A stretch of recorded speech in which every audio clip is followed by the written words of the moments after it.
Okay, so this is not a recipe at all, unless you don't know how to make a sub sandwich, then put this stuff on a piece of bread. I know, I'm a smart aleck most days. I'm tired, y'all, and I worked a long, hard day, and we're doing a sub bar. So, right here, I got some sub rolls, and I did thinly slice some onions. That was the extent of my cooking.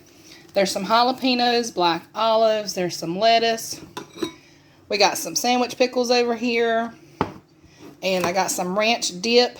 That is for like some pretzels or chips, whatever you want to do. We got some ham, two hams and some turkey, some Doritos. I got some extra sharp cheese, some Swiss, and some pepper jack. So these people that I let live here are going to come here and make themselves a sandwich, grab some chips, and that's dinner tonight. Yeah, no, I'm not kidding.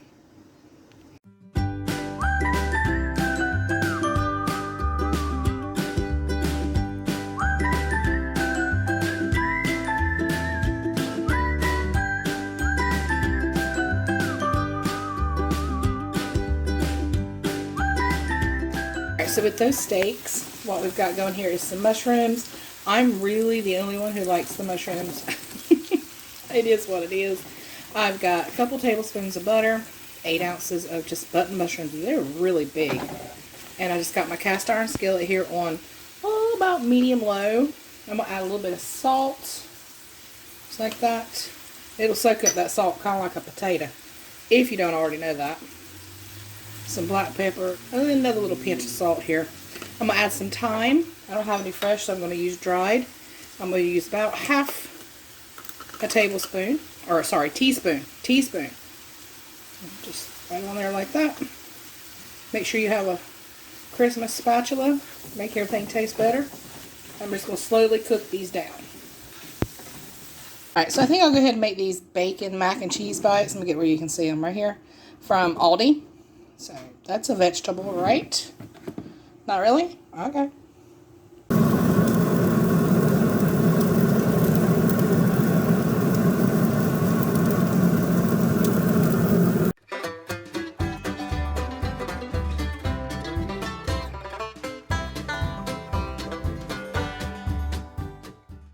Alright, y'all, so that's dinner tonight. A little bit of loaf bread for dipping up the juice. It's all about the steak around here. So we don't have the big garlic bread, salad, baked potato, the whole thing. It's all about the meat. And I'm going to go eat right now. I'll see you in a minute. 5, 4, 3, 2.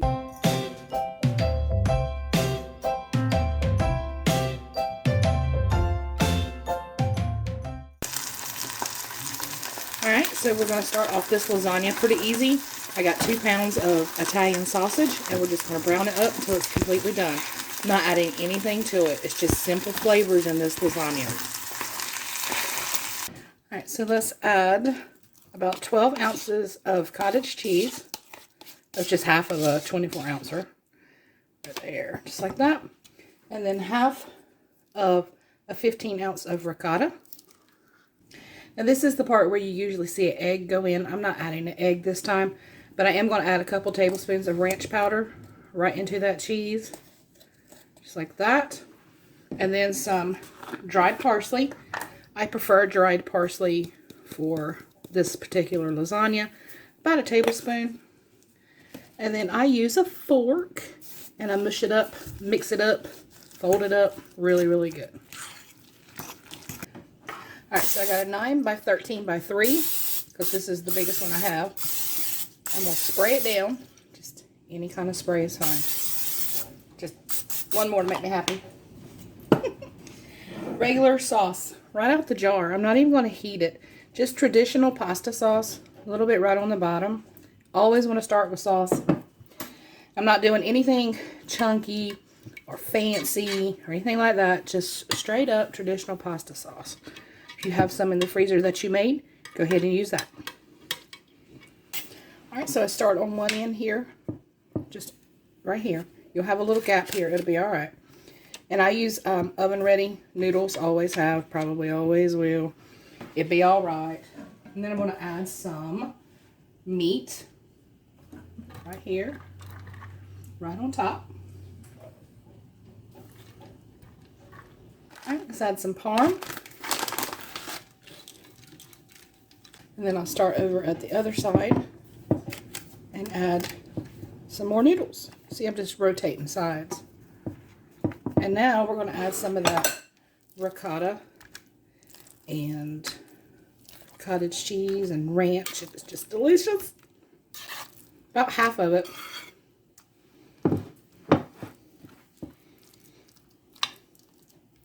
Add some more sauce. Just kind of spread it around on top of that cheese. Real gently. It's a food of love thing, y'all. I love making lasagnas. It's so peaceful. If I wasn't talking to you, I'd be in my own head, which sometimes is a dangerous place, but that's okay.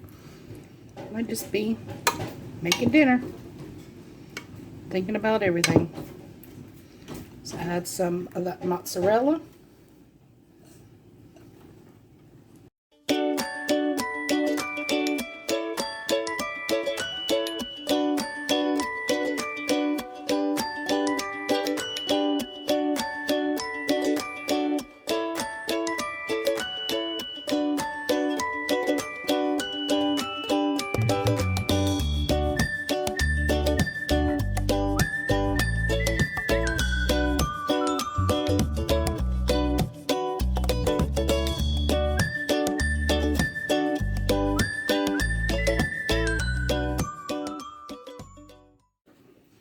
Alright, so just add a pinch of red pepper flakes right on top. Right there, you know those things, the good things. And then some more parsley. No matter how you layer it, just make sure that your last layer is cheese. I'm going to put this in the oven, 350 degrees for about an hour, hour and 15 minutes. For the first 45 minutes, I'm going to cook it covered. And I'm going to spray some aluminum foil and put it on top.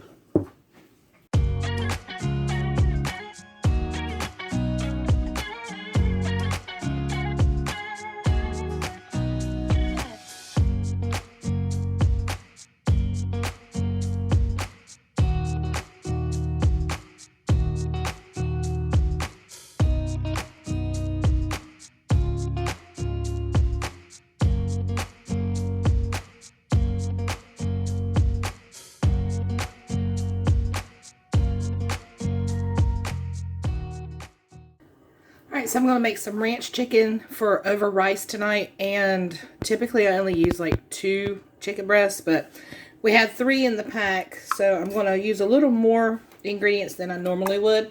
We're going to go in with 2 cans of cream of chicken. I use Great Value. I actually really like the flavor, but you use whatever you like. Who am I to judge, right? So 2 cans going straight in there. Alright, I'm going to add some ranch. Just a couple of teaspoons. We'll go with 3 teaspoons.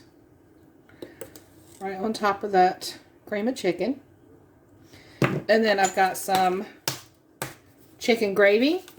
I'm going to add 2 of these because I do have more chicken than normal. So I'm adding these.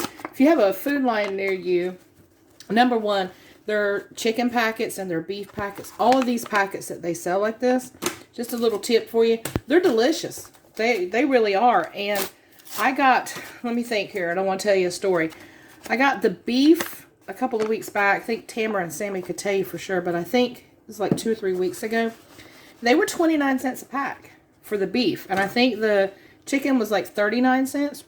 Really good deals on those. So if you have a grub kitty, definitely check out those items. Save you a little bit of money, especially now. And that's all I'm going to say about that. And just kind of zhuzh that seasoning all around in that soup a little bit. Alright, so that's all I'm going to add to it. Now you can add onion, which I do add onion. I'm just not going to do it today. I mean, I have some. I'm looking for like simple flavors tonight. You can add onions. You can add banana peppers, pepperoncini peppers, bell peppers, all the peppers. You can just add to this if you want to. But going for simple flavors over some rice. And we're just going to call it a night. So, on high, about 4.5, 5 hours, and then just shred it. It's absolutely amazing. Alright, y'all, so I'm not sure about your house, but sometimes at hours, the menu changes even while we're cooking. So, we decided to forego the rice and have like diner-style, open-faced chicken and gravy sandwiches. And that's what we did.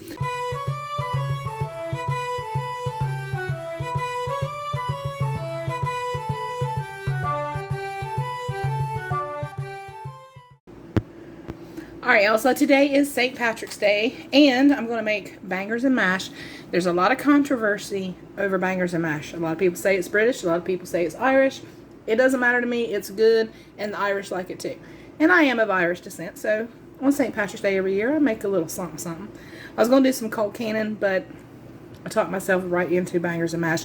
I have the Johnsonville Irish garlic. You can use any kind of sausage you want. This is what I love, and it only comes out this time of year. So that's what we're having. I am going to Americanize it a little bit. I'm fully aware of that. Don't send me no hate. Please be nice. I'm going to use brown gravy. But the key to it is the onion. You want a lot of onion. And I've got 4, well, this is one big onion. That's a medium onion right there. But we're going to slice these up because you want a whole lot of onion, baby.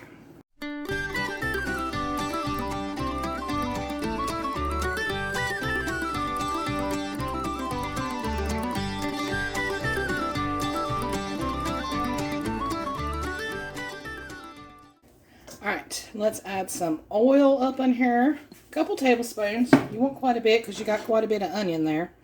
Kind of zhuzh it around. That's a culinary term, I promise. And you're going to add your onions. I love onions. I mean, I love eating them, but I like to do the layers like that. I don't know, y'all. It's the little things. So, get those in there. Then we're going to put some salt and pepper on them. I've got it on about medium heat. I don't want to burn them at all, but I want to soften them. I want that sweetness to come out, and just sit here playing with my onions. Alright, let's add some salt to taste. Really, it is salt and peppers to taste, y'all. Alright, and some pepper. I like quite a bit. I'm going to stir that, and I'm just going to keep softening them. I'm going to turn the heat down on them a little bit, and I'm going to chop up some Carolina red potatoes. That's right. Nothing says St. Patrick's Day like Carolina potatoes. Alright, so I clean my pig here. In case you didn't know, that's a pig. Anyway, I clean my pig. And I got some red potatoes, like I just said. Carolina right there. Look at there. North Carolina. I'm going to scrub these up really good. I'm not going to peel them. I'm just going to dice them up for mashed taters, because red skin taters are the best taters for mashed taters with peel, is what I'm trying to say. Do y'all ever just do that and not use that?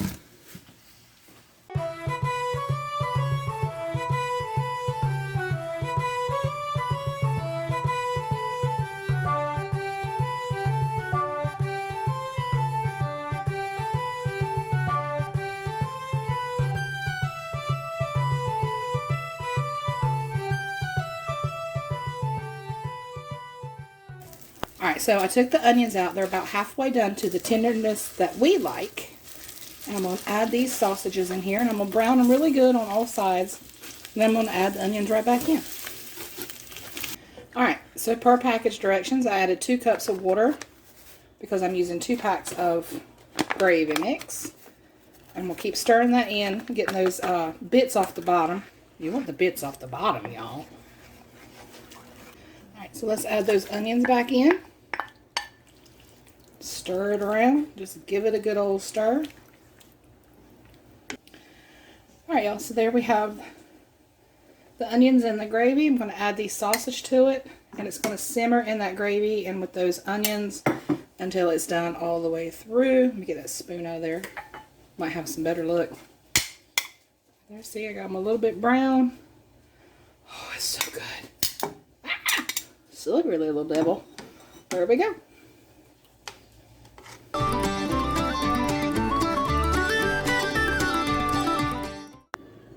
Alright, y'all, there you have it. That is my version of bangers and mash. It is totally Americanized. And while it was continuing to cook a little bit, I did look it up.